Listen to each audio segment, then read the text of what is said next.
दोस्तों सत श्री अकाल। मैं हाँ सतविंदर सिंह और हाजिर हाँ लैके प्रोग्राम खास खबर ते एक नज़र। खास खबर ते एक नज़र प्रोग्राम जग पंजाबी टीवी वालों हर हफ्ते पेश किया जाता है, जिहदे विच असीं पिछले हफ्ते दीयां रहियां होईयां खास सुर्खियां दे उत्ते एक नज़र पाउने आ, एक झात पाउने आ। पर सब तो पहला मैं धन्नवाद करना चाहांगा पंजाब इंश्योरेंस तो हरपिंदर सिद्धू होना दा, जिन्हां दे सहयोग दे नाल इह प्रोग्राम तुहाडे तक हर हफ्ते पुजदा हुंदा है। और खास खबरों के उत्ते नज़र मारने वास्ते मेरे नाल अज फिर आए ने जग्गी ढिल्लों जी। जग्गी ढिल्लों जी प्यार भरी सत श्री अकाल जी, बहुत बहुत स्वागत है जी तुहाडा दर्शकां दा जी, बहुत बहुत सत श्री अकाल नाना जी। जग्गी ढिल्लों जी, जिवें आपां गल करिए कि पिछले हफ्ते दीयां जिहड़ियां खास सुर्खियां रहियां हैगियां भी काफ़ी थोड़ा जिहा माहौल ठीक चल रहा सी, कोई लड़ाई कोई जंग वाली जिवें वार वाली कोई गल कोई बहुती नज़र नहीं सी आ रही, कोई 1-2 साल तो ठीक ठाक लंघे हैगे आ अफगानिस्तान तो बाद जी आपां गल करिए। पर हुण इराक दे विच जिहड़ा कि आपां मेरे ख्याल बचपन तो ही आपां वेखदे हां कि ईरान इराक दा युद्ध जदों असीं संभाली सी उदों दी किते ये लड़ाइयां शुरू होईयां सी और काफ़ी लंबे समय वास्ते जिहड़ियां चलदियां रहियां। पर हुण इराक दे विच आपस विच जिहड़ी ओह लड़ाई दी खबर आ रही है, ਉਹਦੇ ਬਾਰੇ ਸਾਡੇ ਦਰਸ਼ਕਾਂ ਨਾਲ ਥੋੜੀ ਸਾਂਝ ਪਾਓ। ਸਤਵਿੰਦਰ ਜੀ, ਜਿਹੜੀ ਗੱਲ ਆਪਾਂ ਈਰਾਨ ਇਰਾਕ ਦੀ ਕਰ ਰਹੇ ਹਾਂ, ਮੈਂ ਥੋੜਾ ਜਿਹਾ ਇਹਨੂੰ ਇਸ ਤਰੀਕੇ ਨਾਲ ਐਕਸਪਲੇਨ ਕਰਨ ਦੀ ਕੋਸ਼ਿਸ਼ ਕਰੂੰਗਾ ਕਿ ਇਹਦੀ ਇਮੀਡੀਏਟ ਇਫੈਕਟ ਜਿਹੜੇ ਨੇ ਉਹ ਤੇ ਆਪਾਂ ਨੂੰ ਨਜ਼ਰ ਆਉਂਦੇ ਨੇ ਸ਼ਾਇਦ ਕਿ ਧਰਮ ਤੇ ਧਰਮ ਦੇ ਵਿੱਚ ਦੇ ਜਿਹੜੇ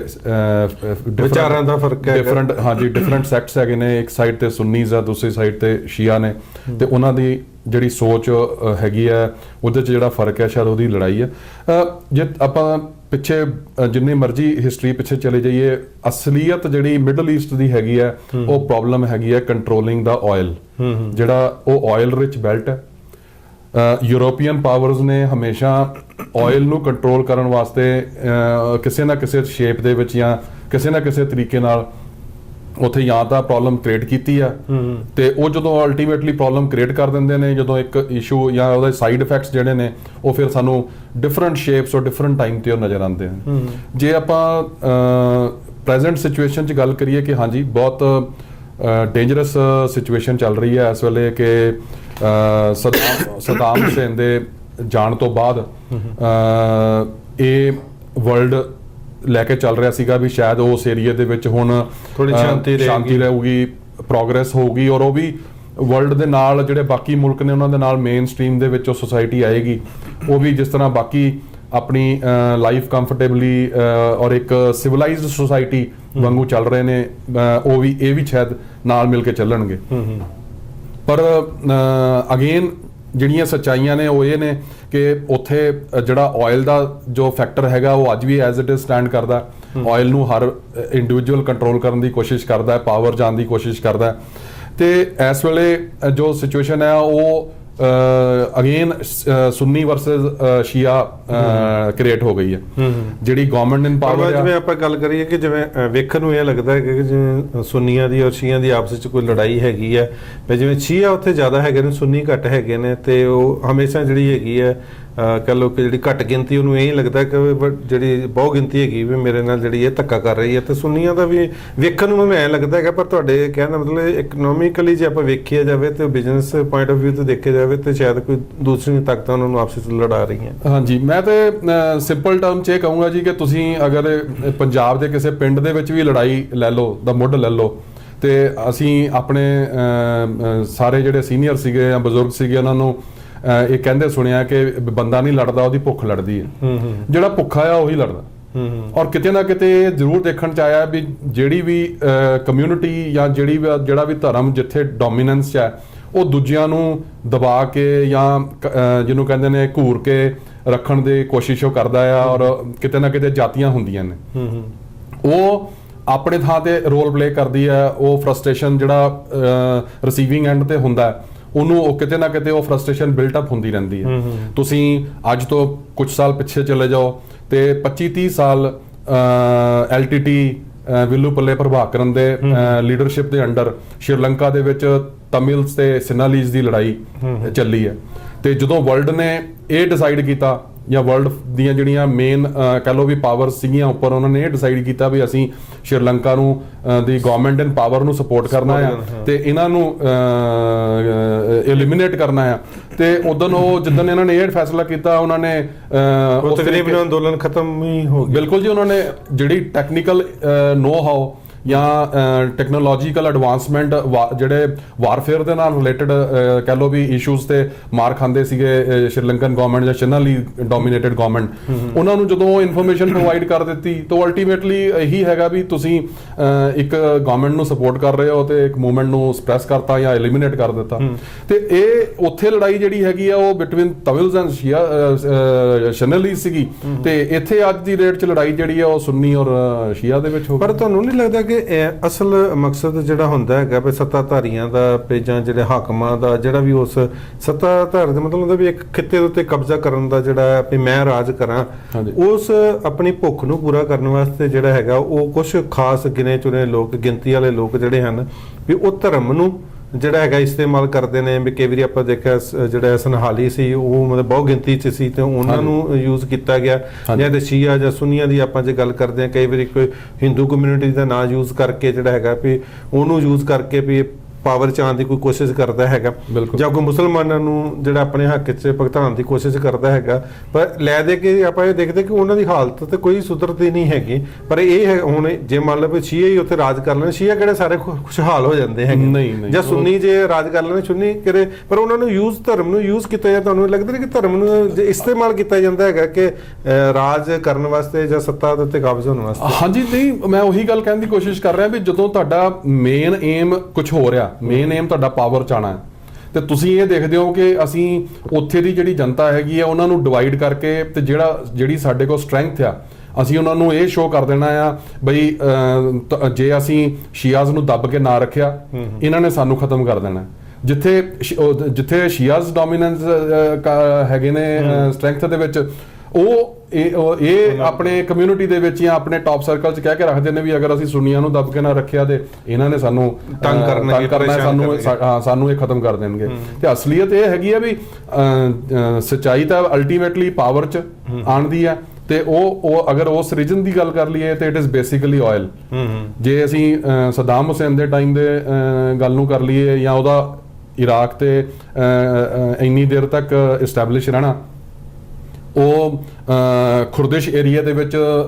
ਆਪਣਾ ਪੂਰਾ ਗੁੱਸਾ ਕੱਢਦਾ ਸੀਗਾ, ਅਟੈਕ ਰੱਖਦਾ ਸੀਗਾ, ਉਹਨਾਂ ਨੂੰ ਉਹਨੇ ਉੱਠਣ ਨਹੀਂ ਦਿੱਤਾ ਤੇ ਉੱਥੇ ਰਿਬੈਲੀਅਨ ਹੁੰਦੀ ਰਹੀ ਆ ਜਾਂ ਉਹਨਾਂ ਨੂੰ ਇਹ ਸਪਰੈਸ ਕਰਦੇ ਰਹੇ ਆਪਣੇ ਟਾਈਮ ਤੇ ਉਸ ਏਰੀਆ ਦੀ ਅਗਰ ਗੱਲ ਕਰੀਏ ਤੇ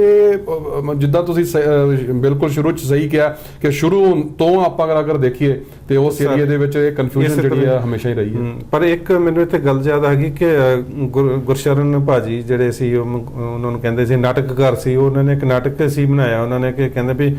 ਕੁਰਸੀ ਮੋਰਚਾ ਤੇ ਹਵਾ 'ਚ ਲਟਕਦੇ ਲੋਕ, ਦੈਟ ਮੀਨਸ ਕੁਰਸੀ ਮਿਲ ਗਈ ਤੇ ਸਾਰਾ ਕੁਝ ਭੁੱਲ ਜਾਣਾ, ਨਹੀਂ ਮਿਲੀ ਤੇ ਮੋਰਚਾ ਲਗਾ ਦੇਣਾ ਹੈਗਾ। ਪਰ ਲੋਕ ਭਾਵੇਂ ਕੁਰਸੀ ਮਿਲ ਗਈ ਤਾਂ ਵੀ, ਭਾਵੇਂ ਮੋਰਚਾ ਲਗਾਇਆ ਤਾਂ ਵੀ ਹਮੇਸ਼ਾ ਲੋਕ ਜਿਹੜੇ ਹਵਾ 'ਚ ਲਟਕਦੇ ਰਹਿੰਦੇ ਹੈਗੇ। ਲੋਕਾਂ ਦੇ ਆਮ ਪਬਲਿਕ ਤੇ ਪੱਲੇ ਕੁਝ ਨਹੀਂ ਪੈਂਦਾ, ਭਾਵੇਂ ਹਿੰਦੁਸਤਾਨ ਦੀ ਗੱਲ ਆਪਾਂ ਕਰ ਲਈਏ, ਪੰਜਾਬ ਦੀ ਗੱਲ ਕਰ ਲਈਏ, ਭਾਵੇਂ ਆਪਾਂ ਇਰਾਨ ਇਰਾਕ ਦੀ ਕਰ ਲਈਏ ਜਾਂ ਕਿਤੇ ਵੀ ਕਰ ਲਈਏ, ਲੋਕ ਜਿਹੜੇ ਹੈਗੇ ਹਮੇਸ਼ਾ ਹਵਾ ਦੇ ਵਿੱਚ ਹੀ ਲਟਕਦੇ ਰਹਿੰਦੇ ਹੈਗੇ। ਹੁਣ ਦੇਖੋ ਤੁਸੀਂ USSR ਇੱਕ ਪੂਰਾ ਆਪਣੇ ਆਪ ਦੇ ਵਿੱਚ ਇੰਨਾ ਸਟਰੈਂਥ, ਦੂਜਾ ਪਾਵਰਫੁਲ, ਆਪਾਂ ਉਹਨੂੰ ਸੈਕੰਡ ਸੁਪਰ ਪਾਵਰ ਮੰਨਦੇ ਸੀ, ਉਹ ਡਿਸਇੰਟੀਗ੍ਰੇਟ ਹੋਇਆ ਉਹਦੇ ਚੋਂ ਯੂਕਰੇਨ ਔਰ ਕ੍ਰੀਮੀਆ ਦੇ ਹੋਰ ਜਿਹੜੀਆਂ ਕਜ਼ਾਕਿਸਤਾਨ ਜੇ ਉਹ ਸਾਰੇ ਅਲੱਗ-ਅਲੱਗ ਹੋ ਗਏ। ਹੁਣ ਅੱਜ ਦੀ ਡੇਟ ਦੇ ਵਿੱਚ ਕੀ ਹੈਗਾ ਕਿ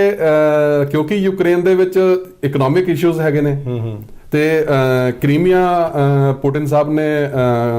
ਆਪਣੇ ਕਬਜ਼ੇ ਕਰ ਲਿਆ ਤੇ ਹੁਣ ਉਹਦੇ ਤੇ ਅਟੈਕ ਆ। ਹੁਣ ਸੱਚਾਈ ਇਹ ਹੈਗੀ ਹੈ ਕਿ Ukraine also depends 40% on Russia, ਜਿੰਨਾ ਇਹਨਾਂ ਦਾ ਐਕਸਪੋਰਟ ਆ ਉਹ ਰਸ਼ੀਆ ਨੂੰ ਹੁੰਦਾ, ਔਰ Russia as a country oil control ਕਰਦਾ ਆ, ਉਹਨਾਂ ਦੇ ਰੀਜਨ ਦੇ ਥਰੂ ਆਇਲ ਜਿਹੜਾ ਯੂਰਪ ਨੂੰ ਆਉਂਦਾ ਹੈ। ਉਹਨਾਂ ਨੇ ਪਿਛਲੇ ਸਾਲਾਂ ਦੇ ਵਿੱਚ ਇਹਨਾਂ ਦੀ ਪ੍ਰਾਈਸ ਜਿਹੜੀ ਹੈਗੀ ਆ ਉਹ 3 ਗੁਣਾ ਚੱਕ ਦਿੱਤੀ, ਉਹਨਾਂ ਦੀ ਇਕਨੋਮੀ ਸ਼ਟਰ ਹੋ ਗਈ।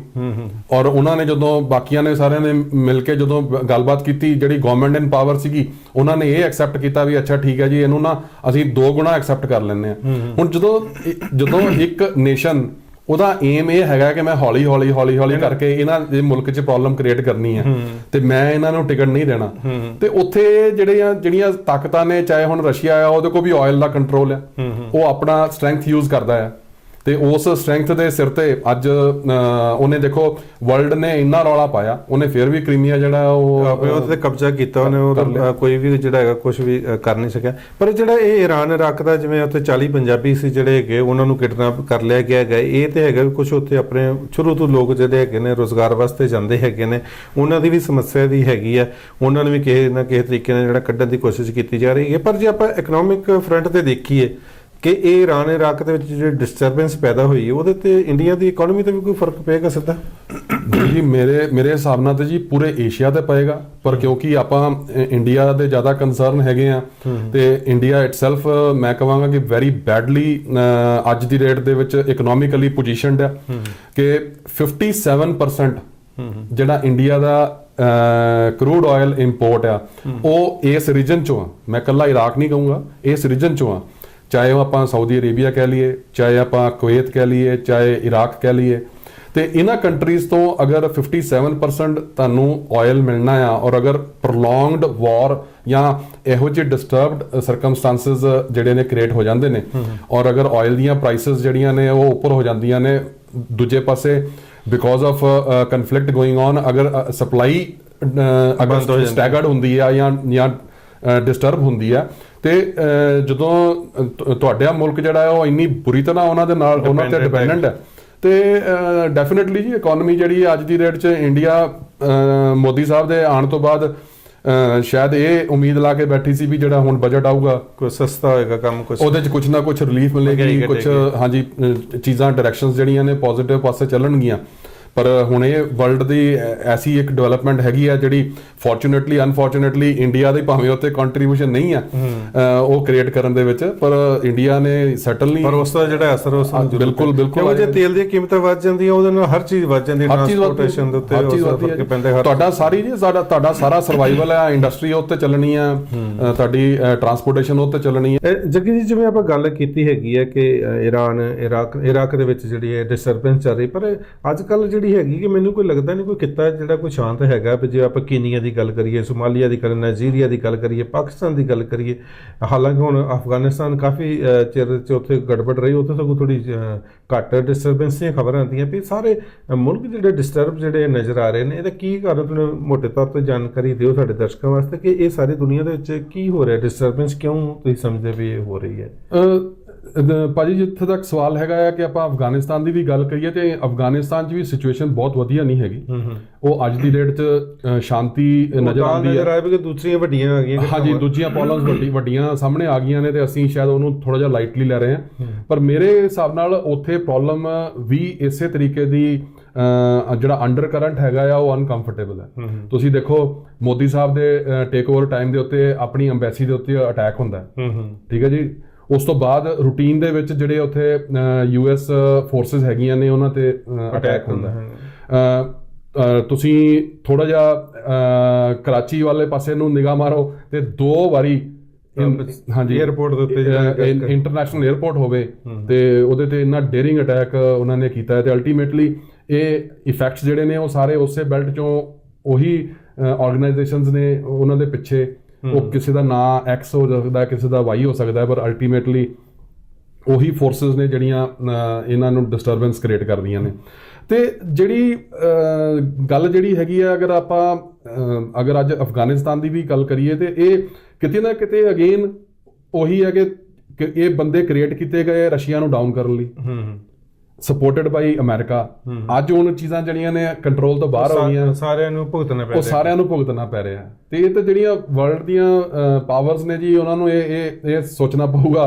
ਹੁਣ ਮਜ਼ੇਦਾਰ ਗੱਲ ਦੇਖੋ ਜੀ, ਜਦੋਂ ਜਾਰਜ W ਬੁਸ਼ ਸੀਗੇ, ਉਹਨਾਂ ਨੇ ਵਰਲਡ ਓਵਰ ਇਹ ਫਿਨੋਮੀਨਾ ਚਲਾਇਆ ਕਿ ਜਿਹੜਾ ਅਮਰੀਕਾ ਆ ਉਹ ਸਭ ਤੋਂ ਵੱਡਾ, ਜਿੱਦਾਂ ਆਪਾਂ ਕਲਾਸ 'ਚ ਮੋਨੀਟਰ ਕਹਿੰਦੇ ਆ ਵੀ ਉਹ ਮੋਨੀਟਰ ਆ, ਥਾਣੇਦਾਰ ਬਣਿਆ ਹੁੰਦਾ ਜੀ, ਜਿੱਦਾਂ ਥਾਣੇਦਾਰ ਹੁੰਦਾ। ਤੇ ਉਹ ਜਿਹੜੇ ਵੀ ਵਰਲਡ ਦੇ ਕਿਸੇ ਕੋਨੇ ਦੇ ਵਿੱਚ ਕੋਈ ਪ੍ਰੋਬਲਮ ਕ੍ਰੀਏਟ ਹੁੰਦੀ ਸੀ ਉਹ ਆਪਣੀਆਂ ਫੋਰਸਸ ਭੇਜ ਕੇ ਤੇ ਪੂਰੀ ਇੰਟਰਫੇਰੈਂਸ ਕਰਦੇ ਸੀ ਔਰ ਪੂਰਾ ਮਿਲਟਰੀ ਕਨਫਲਿਕਟ ਜਿਹੜਾ ਸੀਗਾ ਉਹ ਉਹਦੇ ਚ ਇਨਵੋਲਵ ਹੋ ਜਾਂਦੇ ਸੀ। ਔਰ ਫੁੱਲ ਬਲੋਨ ਤੁਸੀਂ ਅਗਰ ਇਰਾਕ ਦੀ ਗੱਲ ਦੇਖ ਲਓ ਤੇ ਉਹ ਜਾਰਜ ਡਬਲਿਊ ਬੁਸ਼ ਦੀ ਕ੍ਰੀਏਸ਼ਨ ਹੈ। 28 ਮੁਲਕ ਇਕੱਠੇ ਕਰਕੇ ਇੱਕ ਮੁਲਕ ਦੇ ਪਿੱਛੇ ਲਗਾ ਕੇ ਸਦਾਮ ਹੁਸੈਨ ਨੂੰ ਕੰਟਰੋਲ ਕਰਨਾ ਦਾ ਜਿਹੜਾ ਏਮ ਹੈ, ਜਾਂ ਆਇਲ ਨੂੰ ਕੰਟਰੋਲ ਕਰਨਾ ਜਿਹੜਾ ਏਮ ਹੈ, ਉਹ ਅਗਰ ਉਹਨਾਂ ਨੇ ਦੇਣ ਜਿਹੜੀ ਆ ਦਿੱਤੀ ਅਮਰੀਕਾ ਨੂੰ ਤੇ ਜਾਰਜ ਡਬਲਿਊ ਬੁਸ਼ ਦੀ ਕ੍ਰੀਏਸ਼ਨ ਹੈ। ਹੁਣ ਉਸੇ ਤਰੀਕੇ ਨਾਲ ਹੋਰ ਨੇ ਜਿੰਨੇ ਮਰਜ਼ੀ ਤੁਸੀਂ ਹੋਰ ਐਗਜ਼ਾਮਪਲ ਉਹਨਾਂ ਦੇ ਟਾਈਮ 'ਚ ਲੈ ਲਓ। ਫੋਰਚੂਨੇਟਲੀ ਅਨਫੋਰਚੂਨੇਟਲੀ ਜਦੋਂ ਓਬਾਮਾ ਸਾਹਿਬ ਨੇ ਟੇਕ ਓਵਰ ਕੀਤਾ ਤੇ ਉਹਨਾਂ ਦੀ ਵੀ ਕੰਟਰੀ ਦੀ ਇਕਨੋਮਿਕ ਜਿਹੜੀ ਹਾਲਤ ਜਿਹੜੀ ਸੀਗੀ ਉਹ ਇੰਨੀ ਵਧੀਆ ਨਹੀਂ ਸੀਗੀ। ਜੇ ਮੈਂ ਫਿਗਰ ਵਾਈਜ਼ ਗਲਤ ਨਹੀਂ ਆ ਤਾਂ 1.4 ਟ੍ਰਿਲੀਅਨ ਡਾਲਰਸ ਦਾ ਡੈਫਿਸਿਟ ਸੀਗਾ US ਬਜਟ ਦੇ ਵਿੱਚ, ਜਿਹੜਾ ਅਗਰ ਆਪਾਂ ਮੋਟੇ ਰੂਪ ਚ ਕਹੀਏ ਤੇ ਉਹਨਾਂ ਦੀ GDP ਦਾ 10% ਹੈ, ਵਿਚ ਵਾਸ ਹਿਊਜ। ਤੇ ਮੈਂ ਓਬਾਮਾ ਸਾਹਿਬ ਦੀ ਇੱਥੇ ਤਾਰੀਫ ਹੀ ਕਰੂੰਗਾ ਇਨ ਵੇ ਕਿ ਉਹਨਾਂ ਨੇ ਇੱਕ ਚੀਜ਼ ਪਿਛਲੇ ਦਿਨਾਂ ਚ ਕਿਤੇ ਕਹੀ ਸੀਗੀ ਕਿ ਅਮਰੀਕਾ ਜਿਹੜਾ ਉਹ ਕੋਈ ਵਰਲਡ ਦਾ ਪੁਲਿਸਮੈਨ ਨਹੀਂ ਹੈਗਾ ਵੀ ਕਿਤੇ ਕੋਈ ਪ੍ਰੋਬਲਮ ਹੋਈ ਤੇ ਅਸੀਂ ਉਹਨੂੰ ਡਿਸਪਲਿਨ ਕਰਨ ਲਈ ਜਾਣਾ ਹੈ, ਕਿ ਅਮਰੀਕਾ ਦੀ ਜਿਹੜੀ ਮਿਲਟਰੀ ਸਟਰੈਂਥ ਆ, ਜਿਹੜੀ ਮਿਲਟਰੀ ਸਟਰੈਂਥ ਆ ਉਹ ਵਰਲਡ ਦੇ ਵਿੱਚ ਨੋਨ ਆ, ਉਹਨੂੰ ਸਾਨੂੰ ਪ੍ਰੂਵ ਕਰਨ ਦੀ ਜਾਂ ਸਾਨੂੰ ਆਪਣੇ ਆਪ ਨੂੰ ਸੁਪਰ ਪਾਵਰ ਸਾਬਤ ਕਰਨ ਦੀ ਕੋਈ ਜ਼ਰੂਰਤ ਨਹੀਂ ਹੈ। ਜਿੱਥੇ ਸਾਡੇ ਨਾਗਰਿਕ ਜਾਂ ਸਾਡੀਆਂ ਇਕਨੋਮਿਕ ਇੰਸਟਾਲੇਸ਼ਨਸ ਜਿਹੜੀਆਂ ਅੰਡਰ ਡਾਇਰੈਕਟ ਥ੍ਰੈਟ ਹੋਣਗੀਆਂ, ਉੱਥੇ ਜੋ ਸਾਡੇ ਤੋਂ ਹੋ ਪਾਏਗਾ ਅਸੀਂ ਜ਼ਰੂਰ ਕਰਾਂਗੇ। ਜਾਂ ਕੋਈ ਮਦਦ ਮੰਗੇ ਤੇ ਉਹਦੇ ਤੇ ਜਿਹੜਾ ਹੈਗਾ ਮਤਲਬ ਉਹਦੀ ਹੈਲਪ ਕੀਤੀ ਜਾ ਸਕਦੀ ਹੈਗੀ। ਜਿਵੇਂ ਹੁਣ ਇਰਾਕ ਦੇ ਵਿੱਚ ਇਹ ਪੋਜੀਸ਼ਨ ਆਈ ਹੈਗੀ, ਇਰਾਕ ਵਾਲੇ ਕਹਿ ਰਹੇ ਨੇ ਕਿ ਸਾਡੀ ਤੁਸੀਂ ਮਦਦ ਕਰੋ ਜੋ ਸੁਨੀਆਂ ਨੂੰ ਜਿਹੜੇ ਹੈਗੇ ਕਾਬੂ ਕਰਨ ਦੇ ਵਿੱਚ, ਹਨਾ। ਹਾਂਜੀ, ਪਰ 에ਅਰ ਅਟੈਕ ਕਰੋ ਤੇ ਉਹ ਕਹਿੰਦੇ ਵੀ ਆਪਾਂ ਆਰਮੀ ਨਹੀਂ ਭੇਜਾਂਗੇ, ਪਰ 에ਅਰ ਅਟੈਕ ਦੇ ਵਿੱਚ ਸ਼ਾਇਦ ਉਹਨਾਂ ਦੀ ਸਹਿਮੀਅਤ ਜਿਹੜੀ ਹੈਗੀ ਹੋ ਜਾਵੇ। ਹਾਂਜੀ, ਉਹ ਮੈਂ ਉਹੀ ਗੱਲ ਕਹਿ ਰਿਹਾ ਜੀ ਕਿ ਜਿਹੜੀ ਓਬਾਮਾ ਸਾਹਿਬ ਨੇ ਇਹ ਸਿਆਣਪ ਮੈਂ ਕਹੂੰਗਾ ਕਿ ਵਰਤੀ, ਕਿਉਂਕਿ ਇਹ ਨੀਡ ਆਫ ਦਾ ਆਰ ਸੀ। ਅੱਜ ਅਮਰੀਕਾ ਪੈਸਾ ਬੋਰੋ ਕਰ ਕਰਕੇ ਤੇ ਉਹ ਵਰਲਡ ਦੇ ਵਿੱਚ ਜੀ ਅੱਜ ਇਰਾਕ 'ਚ ਉਹ ਜਾ ਕੇ ਥਾਣੇਦਾਰੀ ਕਰੇ, ਕੱਲ ਨੂੰ ਉਹ ਅਫਗਾਨਿਸਤਾਨ 'ਚ ਕਰੇ, ਤੀਸਰੇ ਦਿਨ ਕਿਤੇ ਜਾ ਕੇ ਕਿਤੇ ਹੋਰ ਕਰੇ। ਜੱਗੀ ਜੀ ਉਹਦੇ 'ਚ ਇੱਕ ਹੋਰ ਵੀ ਕਾਰਨ ਆਇਆ ਹੈਗਾ ਕਿ ਇਹ ਜਿਹੜੀਆਂ ਵੀ ਆਰਮੀ ਦੀ ਗਈਆਂ, ਅਮਰੀਕਨ ਆਰਮੀ ਦੇ ਜਿਹੜੇ ਜਵਾਨ ਗਏ ਹੈਗੇ ਨੇ ਵਿਦੇਸ਼ਾਂ ਦੇ ਵਿੱਚ, ਉਹਦੀਆਂ ਰਿਪੋਰਟਾਂ ਵੀ ਬੜੀਆਂ ਖਤਰਨਾਕ ਆਈਆਂ। ਬੜੇ ਡਿਪਰੈਸ਼ਨ ਦੇ ਵਿੱਚ ਰਹੇ ਆ ਲੋਕੀ, ਉਹਨਾਂ ਨੇ ਗਲਤ ਕੰਮ ਵੀ ਕੀਤੇ ਆ ਔਰ ਉਹ ਬੜੇ ਕਹਿ ਲਓ ਕਿ ਇੱਕ ਮਾਨਸਿਕ ਰੋਗੀ ਵੀ ਬਣ ਗਏ। ਔਰ ਲੋਕਾਂ ਨੇ ਵੀ ਤੋਏ ਕੀਤੀ ਇਸ ਗੱਲ ਦੀ ਕਿ ਤੁਸੀਂ ਦੂਸਰੇ ਦੇਸ਼ਾਂ ਨੂੰ ਬਚਾਉਣ ਵਾਸਤੇ ਜਿਹੜੇ ਆਪਣੇ ਸਿਪਾਹੀਆਂ ਦੀ ਜਿਹੜੀ ਇਹ ਹਾਲਤ ਕਰ ਲਈ, ਤੇ ਇਸ ਕਰਕੇ ਵੀ ਮੈਨੂੰ ਲੱਗਦਾ ਕਿ ਉਹ ਇਸ ਤੋਂ ਜਿਹੜਾ ਹੈਗਾ ਬਚਾਅ ਕਰ ਰਹੇ ਨੇ ਕਿ ਅਸੀਂ ਡਾਇਰੈਕਟਲੀ ਇਨਵੋਲਵ ਨਾ ਹੋਈਏ। ਨਹੀਂ, ਬਿਲਕੁਲ ਸਤਿੰਦਰ ਭਾਜੀ, ਇਹ ਉਹਨਾਂ ਦੀ ਸਿਆਣਪ ਆ। ਉਹਨਾਂ ਨੇ ਆਪਣੀ ਜਿਹੜੀ ਪਿਛਲੀਆਂ ਸਰਕਾਰਾਂ ਦਾ ਖਲਾਰਾ ਮੈਂ ਕਹੂੰਗਾ ਜਿਹੜਾ ਪਾਇਆ ਹੋਇਆ ਸੀਗਾ, ਉਹਨੂੰ ਬੜੀ ਸਮਝ ਬੂਝ ਦੇ ਨਾਲ ਉਹਨਾਂ ਨੂੰ ਸਟ੍ਰੀਮਲਾਈਨ ਕੀਤਾ ਆ। ਮੈਂ ਨਹੀਂ ਕਹੂੰਗਾ ਕਿ ਉਹ ਹਰ ਫਰੰਟ ਤੇ ਕਾਮਯਾਬ ਹੋਏ ਹੋਣਗੇ, ਪਰ ਜਿੱਥੇ ਵਰਲਡ ਦੇ ਵਿੱਚ ਇੱਕ ਇਹ ਮੈਸੇਜ ਦੇਣਾ ਜ਼ਰੂਰੀ ਸੀਗਾ ਕਿ ਯਾਰ ਅਸੀਂ ਕੋਈ ਇਹ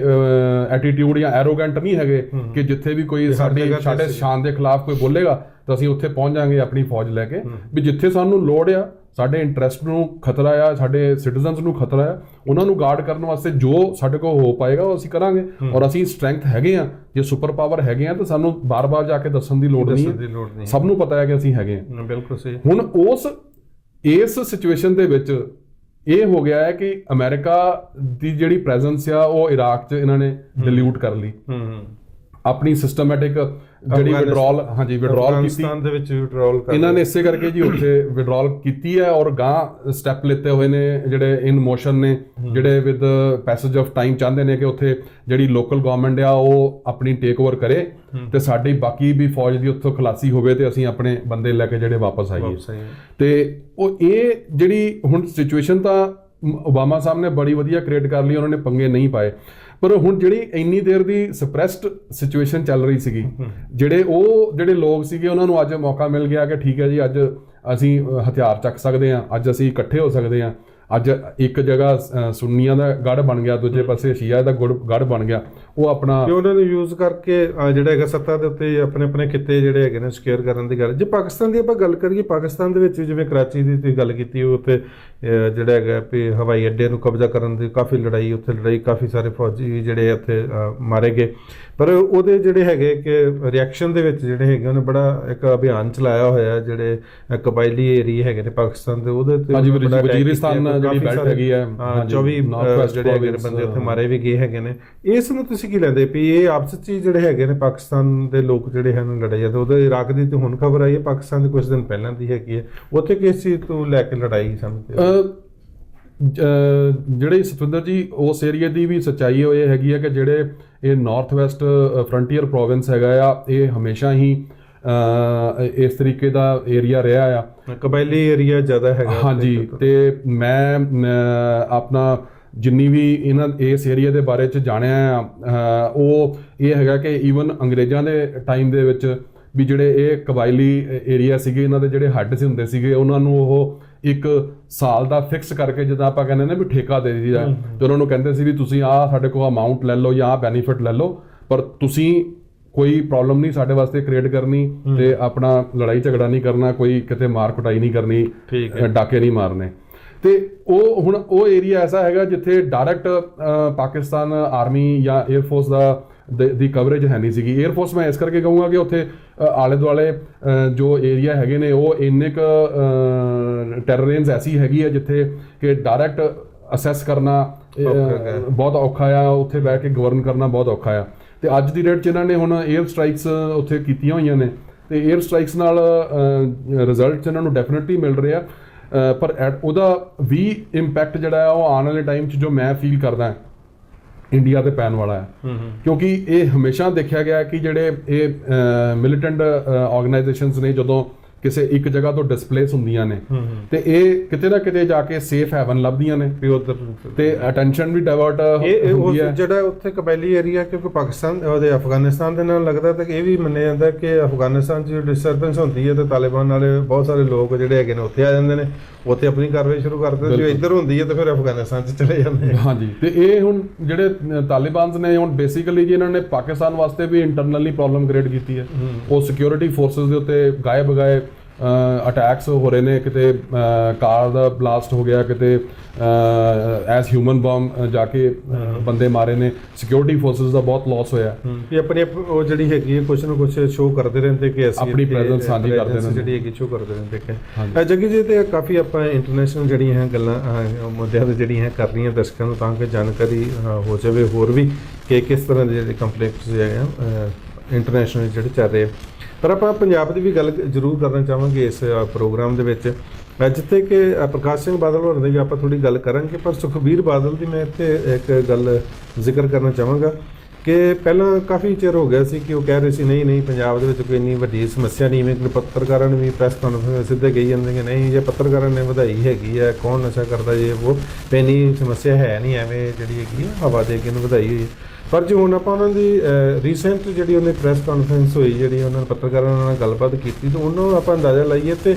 ਲੱਗਦਾ ਕਿ ਹੁਣ ਇਸ ਪੋਜੀਸ਼ਨ ਤੇ ਜਾਂ ਧਰਤੀ ਤੇ ਜਿਵੇਂ ਕਹਿੰਦੇ ਗਰਾਊਂਡ ਤੇ ਆ ਕੇ ਉਹਨਾਂ ਨੂੰ ਸਮਝ ਲੱਗ ਗਈ ਕਿ ਵਾਕਈ ਇਹ ਪ੍ਰੋਬਲਮ ਬਹੁਤ ਵੱਡੀ ਹੈਗੀ ਹੈ। ਜਿਵੇਂ 27,000 ਤੇ ਉਹਨਾਂ ਨੇ ਜਿਹੜੇ ਹੈਗੇ ਨੇ ਸਮਾਨ ਪੈਡਲਰਸ ਫੜੇ ਨੇ, ਉਹਨਾਂ ਨੂੰ ਫੜੇ ਹੈਗੇ ਨੇ, ਔਰ ਪੁਲਿਸ ਵਾਲਿਆਂ ਨੇ ਵੀ ਇਹ ਗੱਲ ਕਹੀ ਹੈਗੀ ਹੈ ਕਿ ਤਕਰੀਬਨ ਜਿਹੜੇ ਹੈਗੇ ਨੇ 27,000 ਤੇ ਜੇਲ੍ਹਾਂ ਦੇ ਵਿੱਚ ਹੀ ਜਿਹੜੇ ਹੈਗੇ ਨੇ ਉਹ ਬੰਦ ਹੈਗੇ ਨੇ ਜਿਹੜੇ ਕਿ ਪੈਡਲਰਸ ਸੀ, ਤੇ ਇਹ ਤੋਂ ਹੋਰ ਕਿੰਨੇ ਹੋਣਗੇ। ਤੇ ਉਹ ਕਹਿੰਦੇ ਕਿ ਜਿਹੜੇ ਹਸਪਤਾਲ ਵੀ ਹੈਗੇ ਨੇ ਉਹ ਜਿਹਦੇ ਨਸ਼ਾ ਛੁਡਾਊ ਕੇਂਦਰ ਹੈਗੇ ਨੇ ਉਹ 'ਚ ਸਿਰਫ 1000 ਬੰਦਿਆਂ ਦੀ ਜਿਹੜੀ ਹੈਗੀ ਟ੍ਰੀਟਮੈਂਟ ਹੋ ਸਕਦੀ ਹੈਗੀ ਹੈ। ਤੇ ਇਹ ਤੁਹਾਨੂੰ ਲੱਗਦਾ ਕਿ ਸੁਖਬੀਰ ਬਾਦਲ ਦੀਆਂ ਅੱਖਾਂ ਖੁੱਲੀਆਂ ਹੈਗੀਆਂ ਕਿ ਵਾਕਈ ਇਸ ਪ੍ਰੋਬਲਮ ਜਿਹੜਾ ਸੀਰੀਅਸਲੀ ਉਹਨੇ ਲਿਆ ਵੀ ਹੈਗਾ ਔਰ ਉਸ 'ਤੇ ਜਿਹੜਾ ਐਕਸ਼ਨ ਵੀ ਕਰ ਰਿਹਾ, ਉਹਦੇ ਬਾਰੇ ਜਾਣਕਾਰੀ ਦਿਓ ਕਿ ਕੀ ਸੁਖਬੀਰ ਬਾਦਲ ਦੀ ਹੁਣ ਇਸ ਬਾਰੇ ਪੋਜੀਸ਼ਨ ਹੈ। ਨਹੀਂ ਜੀ, ਮੈਂ ਤਾਂ ਇਹ ਗੱਲ ਕਹੂੰਗਾ ਕਿ ਸੁਖਬੀਰ ਬਾਦਲ ਸਾਹਿਬ ਨੂੰ ਪਹਿਲੇ ਦਿਨ ਤੋਂ ਹੀ ਇਹ ਪਤਾ ਸੀਗਾ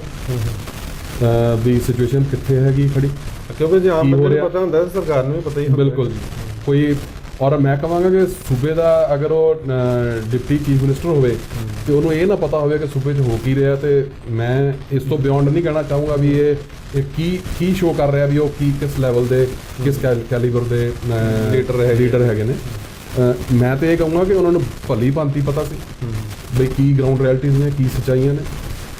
ਜਿੱਥੇ ਤੱਕ ਸਵਾਲ ਹੈਗਾ ਅੱਜ ਦੀ ਡੇਟ 'ਚ ਐਕਸੈਪਟ ਕਰਨ ਦਾ, ਇੰਨਾ ਜ਼ਿਆਦਾ ਪ੍ਰੈਸ਼ਰ ਹਰ ਪਾਸੇ ਤੋਂ ਮਾਊਂਟ ਹੋਇਆ ਕਿ ਉਹਨਾਂ ਕੋਲ ਕੋਈ ਚੋਇਸ ਨਹੀਂ ਬਚੀ। ਅੱਜ ਉਹ ਪ੍ਰੈਸ ਦੇ ਸਾਹਮਣੇ ਬੈਠ ਕੇ ਗੱਲ ਕਰ ਰਹੇ ਨੇ। ਮੈਂ ਤਾਂ ਕਹਿੰਦਾ ਕਿ ਚਲੋ ਅਗੇਨ ਦੇਰ ਆਏ ਦਰੁਸਤ ਹੈ, ਜਿੱਦਾਂ ਮੈਂ ਹਮੇਸ਼ਾ ਕਹਿੰਦਾ ਜੀ ਕਿ ਇੱਕ ਬੰਦਾ ਆਪਣੀ ਗਲਤੀ ਐਕਸੈਪਟ ਕਰ ਲੇ ਜਾਂ ਜਿਹੜੀ ਸਿਚੁਏਸ਼ਨ ਹੈਗੀ ਆ, ਰਿਐਲਿਟੀ ਹੈਗੀ ਆ, ਉਹਨੂੰ ਡਿਨਾਇਲ ਮੋਡ 'ਚ ਨਾ ਰਵੇ, ਉਹਨੂੰ ਮੰਨੇ ਕਿ ਹਾਂ ਇਹ ਪ੍ਰੋਬਲਮ ਹੈ। ਜਦੋਂ ਤੁਸੀਂ ਮੰਨੋਗੇ ਪ੍ਰੋਬਲਮ ਦਾ ਹੱਲ ਵੀ ਉਦੋਂ ਹੀ ਨਿਕਲੇਗਾ। ਅਗੇਨ ਜੇ ਤੁਹਾਡੀ ਨੀਅਤ ਹੈਗੀ, ਤੇ ਇਹ ਹੈਗਾ ਕਿ ਉਹਨਾਂ ਨੇ 27000 ਅਗਰ ਅੱਜ ਡਰੱਗ ਪੈਡਲਰਸ ਫੜੇ ਆ ਤੇ ਇਹ ਮੇਰਾ ਖਿਆਲ ਹੈ ਕਿ ਸਭ ਤੋਂ ਵੱਡਾ ਫੇਲੀਅਰ ਹੈਗਾ ਆ on the part of government in power and the people law enforcing agencies ਜਿਹੜੀਆਂ ਨੇ they what the hell they were doing ਤੇ ਜੋ ਦੇਖੋ 27000 ਫੜ ਕੇ ਉਹਨਾਂ ਨੇ ਅੰਦਰ ਦਿੱਤਾ ਤੇ ਉਹ ਪੈਡਲਰ ਸੀ ਜਿਹੜੇ ਕਿ ਨਸ਼ਾ ਪ੍ਰੋਵਾਈਡ ਕਰਦੇ ਸੀ ਹਨਾ ਤੇ ਉਹਨਾਂ ਨੇ ਜੇ 5 ਬੰਦਿਆਂ ਨੇ ਵੀ ਦਿੱਤਾ ਹੋਵੇ ਆ ਤੇ ਦੇਖੋ ਕਿ 1.25 ਲੱਖ ਤੋਂ ਜ਼ਿਆਦਾ ਬੰਦਾ ਬਣ ਜਾਂਦਾ ਹੈਗਾ। ਆਪਾਂ ਮੋਟਾ ਜਿਹਾ ਹਿਸਾਬ ਲਾ ਰਹੇ ਹੈਗੇ ਤਾਂ ਵਿੱਚ ਲੱਖਾਂ ਦੇ ਵਿੱਚ ਜਿਹੜੀ ਲੋਕੀ ਜਾਂ ਪੱਤਰਕਾਰ ਜਾਂ ਪ੍ਰੈਸ ਜਾਂ ਸੋਸ਼ਲ ਮੀਡੀਆ ਜਾਂ ਕੋਈ ਹੋਰ ਜਿਹੜੀਆਂ ਸੋਸ਼ਲ ਆਰਗੇਨਾਈਜੇਸ਼ਨ ਸੀ ਉਹ ਦੱਸ ਰਹੀਆਂ ਸੀ ਕਿ ਲੱਖਾਂ ਦੀ ਤਾਦਾਦ ਵਿੱਚ ਜਿਹੜੇ ਹੈਗੇ ਨੇ ਹਰ ਪਿੰਡ ਵਿੱਚ ਜਿਹੜਾ ਨਸ਼ਾ ਜਿਹੜਾ ਵੰਡਿਆ ਜਾ ਰਿਹਾ ਹੈਗਾ। ਸਤਿੰਦਰ ਭਾਜੀ ਜਿਹੜੇ 27000 ਅਗਰ ਡਰੱਗ ਪੈਡਲਰਸ ਫੜੇ ਆ ਤੇ ਮੈਂ ਤਾਂ ਇਹ ਵੀ ਜਾਨਣਾ ਚਾਹੂੰਗਾ ਕਿ ਜਿਹੜੀਆਂ ਲਾਅ ਐਨਫੋਰਸਿੰਗ ਏਜੰਸੀ ਸੀਗੀਆਂ ਉਹ ਕੀ ਕਰ ਰਹੀਆਂ ਸੀਗੀਆਂ। ਇਹ 27000 ਬੰਦਾ ਜਿਹੜਾ 27 ਦਾ ਸਾਹਮਣੇ ਆ ਗਿਆ ਜੇ ਤੇ 27 ਤੇ ਉਹ ਨੇ ਜਿਹੜਾ ਸਾਹਮਣੇ ਆ ਗਿਆ ਤੇ ਜਿਹੜੇ ਬਾਕੀ ਨੇ ਜਿਹੜੇ ਇੰਨੇ ਅਜੇ ਹੋਰ ਬੈਠੇ ਹੋਏ ਨੇ ਡੈਫੀਨਿਟਲੀ ਹੈਗੇ ਨੇ ਤੇ ਪਰ ਇਹ ਵੀ ਜਿਵੇਂ ਤੁਸੀਂ ਗੱਲ ਕੀਤੀ ਕਿ 27000 ਤੇ ਚਲੋ ਇਹ ਪੈਟਰਲ ਸੀ ਜਿਹੜੇ ਸਾਹਮਣੇ ਆ ਗਏ, ਪਰ 27000 50000 ਹੋਰ ਵੀ ਹੋ ਸਕਦਾ ਹੈਗਾ। ਪਰ ਕਹਿੰਦੇ ਕਿ ਇਹਨਾਂ ਨੂੰ ਫੜ ਕੇ ਵੀ ਸਮੱਸਿਆ ਦਾ ਜਿਹੜਾ ਹੱਲ ਨਹੀਂ ਹੋਣਾ ਹੈਗਾ। ਜਿਹੜੀ ਅਸਲੀ ਜਿਹੜੇ ਉੱਥੇ ਪਿੱਛੋਂ ਜੇ ਸਪਲਾਈ ਲਾਈਨ ਹੈਗੀ ਹੈ ਉਹਨੂੰ ਨਹੀਂ ਜਿੰਨੇ ਚਿਰ ਕੱਟਿਆ ਜਾਏਗਾ। ਬਿਲਕੁਲ ਜੀ, ਜਿਵੇਂ ਹੁਣ ਤੁਸੀਂ ਬਿਲਕੁਲ ਜਿਹੜਾ ਮਾਸਟਰ ਸਟ੍ਰੋਕ ਤੁਹਾਡਾ ਇਸ ਗੱਲ ਤੇ ਹੈਗਾ ਆ ਕਿ ਮੈਂ ਉਹੀ ਹੈਰਾਨ ਹੋ ਰਿਹਾ ਆ ਕਿ ਇਹ ਜਿਹੜੀ ਆਪਾਂ ਸ਼ੁਰੂ ਤੋਂ ਗੱਲ ਕਰਦੇ ਆਏ ਆ ਪਿਛਲੇ ਪ੍ਰੋਗਰਾਮਾਂ ਦੇ ਵਿੱਚ ਬਈ ਇਹਨਾਂ ਨੇ ਪਿਆਦੇ ਫੜ ਕੇ ਅੱਗੇ ਕਰਨੇ ਨੇ, ਇਹ ਉਹੀ ਚੀਜ਼ਾਂ ਜਿਹੜੀਆਂ ਨੇ ਹੁਣ ਹੋ ਰਹੀਆਂ ਨੇ। ਤੁਸੀਂ ਦੇਖੋ ਵੀ ਕਿਸੇ ਵੀ ਵੱਡੇ ਇੰਡੀਵਿਜੂਅਲ ਦਾ ਨਾਂ ਇਹਨਾਂ ਨੇ ਲਿੱਤਾ, ਨਾ ਇਹਨਾਂ ਨੇ ਐਕਸੈਪਟ ਕੀਤਾ ਹੈ। ਜੇ ਆਏ ਵੀ ਸੀਗੇ ਨਾ ਉਹ ਇਹਨਾਂ ਨੇ ਡਿਨਾਈ ਕੀਤੇ ਨੇ। ਤੇ ਇਹਦਾ ਮਤਲਬ ਕੀ ਲਿੱਤਾ ਜਾਵੇ ਕਿ ਜਿਹੜੇ 27000 ਇਹ ਡਰੱਗ ਪੈਡਲਰ ਸੀਗੇ ਇਹਨਾਂ ਨੂੰ ਇਹ ਸਾਰੇ ਡਰੱਗਸ ਜਾਂ ਇਹ ਸਾਰੇ ਬੈਂਡ ਜਿਹੜੇ ਸਿੰਥੈਟਿਕ ਡਰੱਗਸ ਜਿਹੜੇ ਕੈਪਸੂਲ ਸੀਗੇ ਜਾਂ ਨਸ਼ੇ ਨਾਲ ਰਿਲੇਟਡ ਜਿਹੜਾ ਮਟੀਰੀਅਲ ਸੀਗਾ ਕਿੱਥੋਂ ਆ ਰਿਹਾ ਸੀ? ਫਿਰ ਇਹਦਾ ਮਤਲਬ ਕੋਈ ਨਾ ਕੋਈ ਸਪਲਾਇਰ ਹੈਗਾ, ਕੋਈ ਨਾ ਦੈਟ ਮੀਨਸ ਇਹਦੇ ਸਹੀ ਜਗ੍ਹਾ ਤੇ ਨਿਸ਼ਾਨਾ ਲਾਇਆ। ਹਾਂਜੀ ਬਿਲਕੁਲ। ਜਿੱਥੇ ਤੱਕ ਖਬਰਾਂ ਆ ਰਹੀ ਹੈ ਨਾ ਜੱਗੀ ਜੀ, ਉਹਦੇ 'ਚ ਇਹ ਵੀ ਗੱਲ ਆ ਰਹੀ ਹੈਗੀ ਹੈ ਕਿ ਜਿਵੇਂ ਇੱਕ ਗੁਰਜੀਤ ਗੱਭਾ ਕੋਈ ਉਹਦੇ ਪਿੱਛੇ ਪੁਲਿਸ ਪਈ ਹੋਈ ਉਹਨੂੰ ਲੱਭਦੀ ਪਈ ਹੈਗੀ ਹੈ ਕਿ ਉਹ ਬੜਾ ਵੱਡਾ ਜੀ ਇਹ ਸੀ ਧੰਦਾ ਕਰਦਾ ਸੀ ਇਸ ਚੀਜ਼ ਦਾ। ਜਿਵੇਂ ਪਹਿਲਾਂ ਜਗਦੀਸ਼ ਭੋਲੇ ਦਾ ਨਾਂ ਆਇਆ, ਦੈਟ ਮੀਨਸ ਕਿ ਪੱਕੀ ਰੂਹ ਨਾਲ ਲੱਗੀ ਨਹੀਂ ਹੈਗੀ ਕਿ ਅਜੇ ਤੱਕ ਵੀ ਜਿਹੜੇ ਇਨਕਾਰ ਕਰ ਰਹੇ ਸੁਖਬੀਰ ਬਾਦਲ ਕੇ ਸਿਆਸੀ ਬੰਦਿਆਂ ਦੇ ਵਿੱਚ ਕੋਈ ਇਨਵੋਲਵ ਅਜੇ ਤੱਕ ਸਾਹਮਣੇ ਨਹੀਂ ਆਇਆ ਹੈਗਾ। ਜੀ ਤੁਸੀਂ ਜਗਦੀਸ਼ ਭੋਲਾ ਜੀ ਦਾ ਨਾਂ ਲਿੱਤਾ, ਉਹਨੂੰ ਮੈਂ ਇਹ ਗੱਲ ਕਹੂੰਗਾ ਕਿ ਤੁਸੀਂ ਇੰਨਾ ਟਾਈਮ ਇਸ ਚੀਜ਼ ਨੂੰ ਹੋ ਗਿਆ, ਇੰਨੀ ਦੇਰ ਉਹਨੂੰ ਗ੍ਰਿਫਤਾਰ ਕੀਤਿਆਂ ਨੂੰ ਹੋ ਗਈ ਹੈ, ਉਸ ਤੋਂ ਬਾਅਦ ਉਸ ਤੋਂ ਅੱਗੇ ਕੀ ਕੀਤਾ? ਆਪੇ ਉਹਨੂੰ ਕਾਰਵਾਈ ਤਾਂ ਸਹੀ ਹੋਏਗਾ ਕੁਛ ਨਾ ਕੁਛ ਤੇ ਉਹਦੇ ਠੀਕ ਹੈ ਜੀ, ਉਹਨੇ ਕੁਛ ਤਾਂ ਦੱਸਿਆ ਹੋਊਗਾ ਬਿਲਕੁਲ ਵੀ ਮੈਂ ਕਿੱਥੋਂ ਲੈਂਦਾ ਸੀਗਾ, ਕੌਣ ਮੇਰੇ ਨਾਲ ਹੋਰ ਇਨਵੋਲਵ ਸੀ। ਤੇ ਹੈ ਨਹੀਂ ਕਿ ਇਕੱਲਾ ਭੋਲਾ ਸੀਗਾ ਪੰਜਾਬ ਦੇ ਵਿੱਚ, ਬਾਕੀ ਕੋਈ ਉਹਦੇ ਆਲੇ ਦੁਆਲੇ ਕੋਈ ਹੋਰ ਨਹੀਂ ਸੀ ਹੈਗਾ ਜਾਂ ਉਹਦੇ ਨਾਲ ਕੋਈ ਹੋਰ ਇਨਵੋਲਵ ਨਹੀਂ ਸੀ ਹੈਗਾ। ਕਿਸੇ ਚੀਜ਼ ਨੂੰ ਕੋਈ ਸਾਹਮਣੇ ਲਿਆ ਕੇ ਆਣਗੇ ਤੇ ਪਤਾ ਲੱਗੂਗਾ ਕਿ they are serious. That means ਕਿ ਅਜੇ ਤੱਕ ਜਿਹੜਾ ਉੱਥੇ ਕਾਰਵਾਈ ਹੋ ਰਹੀ ਹੈ, ਆਪਾਂ ਇਹ ਕਹਿ ਸਕਦੇ ਕਿ ਜਿਹੜੇ ਪੇਸ਼ੈਂਟਸ ਲੋਕੀ ਹੈਗੇ ਨੇ ਉਹਨਾਂ ਤੇ ਕਾਰਵਾਈ ਹੋ ਰਹੀ ਹੈ, ਨਸ਼ੇੜੀ ਜਿਹੜੇ ਹੋ ਗਏ ਨਸ਼ਾ ਕਰਕੇ ਨਸ਼ੇੜੀ ਹੋ ਗਏ ਉਹਨਾਂ ਤੇ ਕਾਰਵਾਈ ਹੋ ਰਹੀ ਹੈ, ਪਰ ਅਸਲ ਸਮੱਸਿਆ ਨੂੰ ਜਿਹੜਾ ਅਜੇ ਤੱਕ ਵੀ ਜਿਹੜਾ ਲੱਭਿਆ ਜਾਂ ਨੱਪਿਆ ਨਹੀਂ ਜਾ ਰਿਹਾ। ਸਤਿੰਦਰ ਜੀ ਆਪਣੀ 2 ਹਫ਼ਤੇ ਜਾਂ 3 ਹਫ਼ਤੇ ਪਹਿਲਾਂ ਦੀ ਜਿਹੜੀ ਆਪਾਂ ਪ੍ਰੋਗਰਾਮ ਕੀਤਾ ਸੀਗਾ, ਅਗਰ ਉਹਦੇ ਅਗਰ ਆਪਾਂ ਰਿਕਾਰਡਿੰਗ ਵੇਖ ਲਈਏ ਤੇ ਮੈਂ ਉੱਥੇ ਕਿਹਾ ਸੀਗਾ ਕਿ ਇਹਨਾਂ ਨੇ ਸਿਪਾਹੀ ਫੜ ਕੇ ਸਸਪੈਂਡ ਕਰ ਦੇਣੇ ਨੇ, 1-2 DSP ਜਿਹੜੇ ਨੇ ਉਹ ਸਸਪੈਂਡ ਕਰ ਦੇਣੇ ਨੇ ਤੇ ਅਲਟੀਮੇਟਲੀ ਜਿਹੜੇ ਟੌਪ ਹੈਗੀ ਹੈ ਜਿੱਥੋਂ ਇਹ ਪ੍ਰੋਬਲਮ ਸ਼ੁਰੂ ਹੋ ਰਹੀ ਹੈ ਉਹਦੀ ਇਹਨਾਂ ਨੇ ਕੋਈ ਗੱਲ ਨਹੀਂ ਕਰਨੀ। ਔਰ ਜੇ ਅੱਜ ਦੀ ਪ੍ਰੈਸ ਕਾਨਫਰੰਸ ਦੇਖ ਲਈਏ ਜਾਂ ਜੋ ਰਿਜ਼ਲਟਸ ਨੇ ਹੁਣ ਤੱਕ ਦੇ ਦੇਖ ਲਈਏ ਤੇ ਇੰਨੇ ਅਸੀਂ 27000 ਡਰੱਗ ਪੈਡਲਰਸ ਅੰਦਰ ਕਰ ਦਿੱਤੇ, ਕੋਈ ਕੁਝ 20-25-30 ਜਿਹੜੇ ਪੁਲਿਸ ਦੇ ਲੋਅਰ ਲੈਵਲ ਦੇ ਜਿਹੜੇ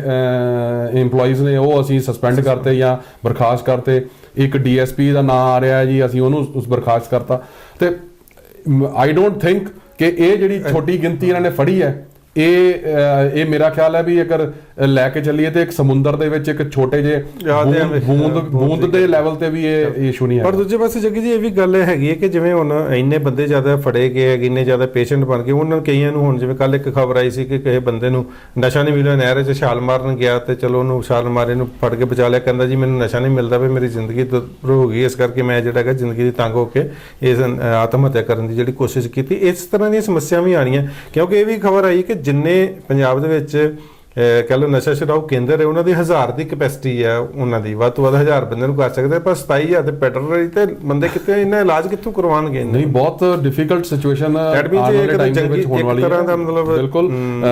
ਮੈਂ ਤੇ ਕਿਤੇ ਨਾ ਕਿਤੇ ਇਹ ਸੋਚਦਾ ਹਾਂ ਕਿ ਇਸ ਦੌਰਾਨ ਜਿਸ ਤਰ੍ਹਾਂ ਤੁਸੀਂ ਇੱਕ ਐਗਜ਼ਾਮਪਲ ਦੱਸਿਆ ਕਿ ਸੁਸਾਈਡ ਕਮਿਟ ਕਰਨ ਦਾ, ਇਹਦੇ ਨਾਲ ਰਿਲੇਟਡ ਕ੍ਰਾਈਮ ਦੇ ਜਿਹੜੇ ਇਨਸੀਡੈਂਟਸ ਹੈਗੇ ਨੇ ਉਹ ਵੱਧ ਸਕਦੇ ਆ। ਉਹ ਆਪਣੀ ਇੱਕ ਜਿਹੜਾ ਨਸ਼ਾ ਜਿਹਦਾ ਟੁੱਟ ਰਿਹਾ ਹੁੰਦਾ ਉਹ ਆਪਣੀ ਫੈਮਿਲੀ ਦੇ ਮੈਂਬਰਸ ਦੇ ਨਾਲ ਵਾਇਲੈਂਟ ਰਿਐਕਟ ਕਰ ਸਕਦਾ। ਤੇ ਆਉਣ ਵਾਲੇ ਟਾਈਮ ਦੇ ਵਿੱਚ ਜਿਹੜੀ ਇਹ ਮੈਂਟਲ ਸਟੇਟ ਇਹਨਾਂ ਜਿਹੜੇ ਡਰੱਗ ਅਬਿਊਜ਼ਰ ਸੀਗੇ ਉਹਨਾਂ ਦੀ ਹੋਣ ਵਾਲੀ ਆ, it's going to be very difficult for. ਪਰ ਮੈਂ ਜੱਗੀ ਜੀ ਅਖੀਰ ਦੇ ਵਿੱਚ ਇਹ ਗੱਲ ਜ਼ਰੂਰ ਇਹ ਕਹਿਣਾ ਚਾਹਾਂਗਾ ਕਿ ਜਿਹੜੀਆਂ ਹੁਣ ਜਿਹੜੀਆਂ ਲੋਕ ਸਭਾ ਦੀਆਂ ਇਲੈਕਸ਼ਨਸ ਹੋਈਆਂ ਹਨ, ਉਹ ਪੰਜਾਬ ਵਾਸਤੇ ਇੱਕ ਤਰ੍ਹਾਂ ਦਾ ਵਰਦਾਨ ਸੀ ਕਿ ਅਕਾਲੀ ਦਲ ਜਿਹੜਾ ਹੈਗਾ ਉਹਦੇ ਵਿੱਚ ਥੋੜਾ ਜਿਹਾ ਹਾਰਿਆ, ਔਰ ਉਹਨੂੰ ਇਹ ਚੇਤੇ ਆ ਗਿਆ ਕਿ ਨਸ਼ਿਆਂ ਦੀ ਸਮੱਸਿਆ ਨੂੰ ਜਿੰਨੇ ਚਿਰ ਆਪਾਂ ਹੱਲ ਨਹੀਂ ਕਰਾਂਗੇ ਉਨੇ ਚਿਰ ਜਿਹੜਾ ਹੈਗਾ ਵੀ ਇਹ ਲੋਕੀ ਸਾਡੇ ਤੋਂ ਜਿਹੜਾ ਖੁਸ਼ ਨਹੀਂ ਹੋਣਗੇ। ਤੇ ਪੰਜਾਬ ਦੇ ਵਾਸਤੇ ਇੱਕ ਬੜੀ ਸੁਖਦ ਜੀ ਖਬਰ ਹੈਗੀ ਕਿ ਇਹ ਨਸ਼ਿਆਂ ਦੀ ਕਿਸੇ ਨੇ ਇਸ ਸਹਿਮਤੀ ਜਤਾਈ ਹੈ ਕਿ ਵਾਕਈ ਇਹ ਪ੍ਰੋਬਲਮ ਹੈਗੀ, ਤਾਂ ਉਹਦਾ ਹੱਲ ਵੀ ਜਿਹੜਾ ਹੈਗਾ ਵੀ ਕੁਝ ਨਾ ਕਿਤੇ ਕਿਸੇ ਨਾ ਕਿਸੇ ਤਰੀਕੇ ਨਾਲ ਲੱਭਣ ਦੀ ਆਪਾਂ ਆਸ ਰੱਖ ਸਕਦੇ ਹਾਂ। ਨਹੀਂ, ਬਿਲਕੁਲ ਜੀ, ਬਹੁਤ ਮੈਂ ਕਹਾਂਗਾ ਜੀ ਕਿ ਇੱਕ ਗॉड ਸੈਂਟ ਮੈਸੇਜ ਰੱਬ ਵੱਲੋਂ ਕਹਿ ਲਓ, ਗਵਰਨਮੈਂਟ ਇਨ ਪਾਵਰ ਹੈ। ਪਲੱਸ ਮੈਂ ਐਪਰੀਸੀਏਸ਼ਨ ਕਰਾਂਗਾ ਜਿਹੜੇ ਆਪ ਦੇ ਲੀਡਰਸ, ਜਿਹੜੇ ਐਮਪੀਜ਼ ਨੇ ਜਿਹੜੇ ਜਿੱਤ ਕੇ ਉੱਥੇ ਗਏ ਨੇ ਪਾਰਲੀਮੈਂਟ 'ਚ, ਉਹਨਾਂ ਨੇ ਪਾਰਲੀਮੈਂਟ 'ਚ ਵੀ ਇਸ ਮੁੱਦੇ ਨੂੰ ਉਠਾਇਆ। ਤੇ ਉਹ ਜਿਸ ਲੈਵਲ ਦੀ ਇਹ ਸੀਰੀਅਸਨੈਸ ਹੈਗੀ ਹੈ, ਅਗਰ ਉਹਨੂੰ ਉਸ ਸੀਰੀਅਸਨੈਸ ਨਾਲ ਲਿੱਤਾ ਗਿਆ ਤੇ ਪੰਜਾਬ ਦੇ ਆਉਣ ਵਾਲੇ ਦਿਨ ਜਿਹੜੇ ਨੇ ਉਹ ਬਹੁਤ ਹੀ ਖਤਰਨਾਕ। ਪਰ ਮੈਨੂੰ ਅਜੇ ਤੱਕ ਵੀ ਇਸ ਜਿਹੜੀ ਰੁਕਾਵਟ ਲੱਗਦੀ ਹੈਗੀ, ਇਹ ਲੱਗਦੀ ਹੈਗੀ ਕਿ ਅਜੇ ਤੱਕ ਜਿਹੜੇ ਪੋਲੀਟੀਕਲ ਮਗਰਮੱਛ ਹੈਗੇ ਨੇ, ਜਿੰਨੇ ਚ ਜੇ ਤੇ ਉਹਨਾਂ ਨੂੰ ਹੱਥ ਪਾ ਲਿਆ ਤੇ ਮੈਨੂੰ ਲੱਗਦਾ ਸਮੱਸਿਆ ਦਾ ਜਿਹੜਾ ਹੱਲ ਛੇਤੀ ਹੋ ਜਾਏਗਾ, ਤੇ ਜੇ ਨਾ ਪਾਇਆ ਤੇ ਸ਼ਾਇਦ ਇਹ ਮਸਲਾ ਇਦਾਂ ਹੀ ਲਟਕਦਾ ਰਹੇ ਤੇ ਪੰਜਾਬ ਦੀ ਜਿਹੜਾ ਬਰਬਾਦੀ ਵੱਲ ਜਿਹੜਾ ਹੈਗਾ ਇਸੇ ਤਰ੍ਹਾਂ ਵਧਦਾ। ਜੱਗੀ ਜੀ, ਤੁਸੀਂ ਆਏ ਔਰ ਖਾਸ ਖਬਰਾਂ ਦੇ ਉੱਤੇ ਵੱਡਮੁੱਲੀ ਜਾਣਕਾਰੀ ਜਿਹੜੀ ਹੈ ਜਗ ਪੰਜਾਬੀ ਦੇ ਸਰੋਤੇ ਵਾਸਤੇ ਤੁਸੀਂ ਸਾਂਝੀ ਕੀਤੀ, ਤੁਹਾਡਾ ਬਹੁਤ ਬਹੁਤ ਧੰਨਵਾਦ ਜੀ। ਥੈਂਕ ਯੂ ਜੀ, ਥੈਂਕ ਯੂ। ਸਤਿ ਸ਼੍ਰੀ ਅਕਾਲ ਜੀ।